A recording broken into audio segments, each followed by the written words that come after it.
This is Heart Rhythm TV. I'm Clinton Thurber. I'm here with Jen Chee, a rising star fellow from University of Pennsylvania Hospital over there, a friend of mine from the interview trail. Wanted to talk to you today, Jen, a little bit about your role as an EP fellow. We've heard a lot in the conference this week about promoting women and how can we do a better job, and want to get to know you a little bit. So I wanted to ask you first, what attracted you to EP? What's the story there?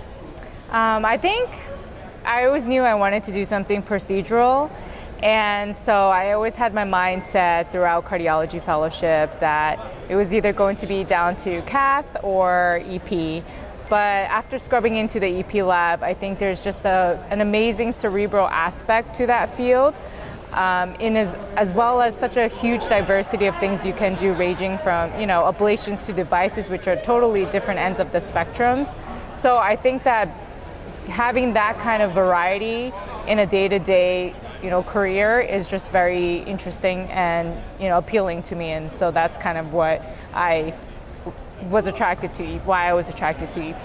Yeah, how's it been going so far, your training? I think with everything, practice makes you a little bit better, so every day I always try to learn a little bit about something every time and every chance that I get.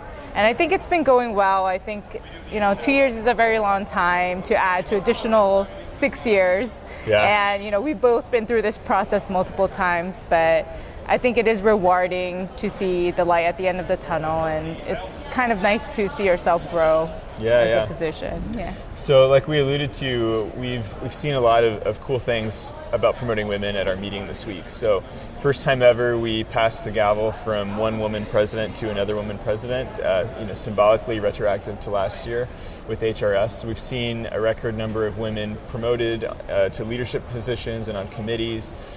Even some of the clinical trials have shown really impressive rates of enrolling women. What can we still do better? Why does EP still seem to maybe struggle with representing women appropriately? I think that is a very important topic to discuss. And as a female in a field that's already has females as such a minority in their group, it's hard to find mentors if you're not at a place that has a lot of female presence. So I think the biggest hindrance to a lot of females applying to the field is, one of them is definitely the additional training that it would require. And the second aspect would probably be the physical part. And it's definitely something I struggle with as well. And wearing lead for long periods of time, fluoroscopic exposure for an extended period of time, even though everyone should be very aware of their exposure, I think for females, there's a huge cloud that hangs over our head whenever we think about those kind of things. And so that kind of negative press around the EP or cath lifestyle kind of can cause an obstacle to females being more interested in this kind of field. And I think one of the ways we can address this is really having an outreach to female physicians at an earlier stage in their career. So maybe when they're internal medicine residents, kind of promoting how EP is and how it can be a desirable lifestyle for a female.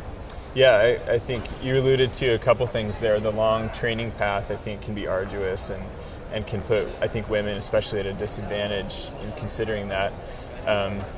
You talked about, you and I spoke earlier too, you talked about getting people earlier. It seems like maybe we focus on maybe second year cardiology fellows or people right before they apply, and it seems like maybe they've already decided at that point. So I think that's key to kind of reaching out before people have expressed an interest in something.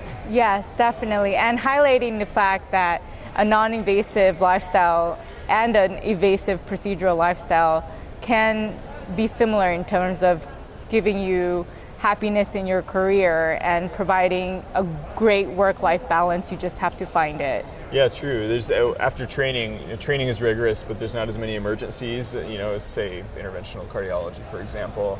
I think some of that lifestyle on the other side might be a little better and amenable to things that might be preventing women from joining.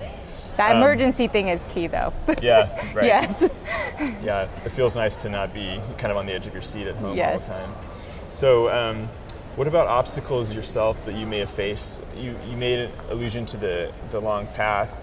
You know, that path winds through medical school, through internal medicine residency, through general cardiology. Have you faced obstacles that you feel like were partly because of being a woman, and how have you overcome those? Being an immigrant from an immigrant family, you know, the parents immigrated when they were in their 20s to America. I think that kind of culture of when will you get married, when will you have children, those kind of things can present some internal struggles and obstacles, because my parents want to know why I'm still training for so long. But, you know, I have to explain to them that this is a career, not just another job. It's something I love. So I think those kind of obstacles tend to be present in people who have family members that may come from a culture that expect you to take a little bit of a shorter road and, you know, kind of sees a job as just a job and not something that you're passionate about and that you wake up and you love going to work. And the other obstacle is right now is my height at the table. You know, females just tend to be shorter, and when you have, you know, you're attending who's a lot taller than you, it's hard to be on your tippy toes or ask for a step stool at times. So I think that is something that, you know, I'm trying to work on. Yeah. There's stools in the room, I guess, but it's already so uncomfortable with the lead, like you talked about. That's one more thing to add in. Yeah. So we talked about recruitment. If you knew an internal medicine resident right now, or someone early in their training, and they're kind of interested in this whole EP thing, and they've heard about it on rounds in the CCU, and it piques their interest, but they're not really sure, don't really know what they want to do necessarily, how would you convince them? What would you say? I would probably draw some parallels to my own experience. I didn't decide going into cardiology that I knew I wanted to do EP, so I decided kind of halfway in my second year. And the only reason I was able to really, truly know that EP was what I wanted to do was when I went into the lab and I was able to kind of see firsthand.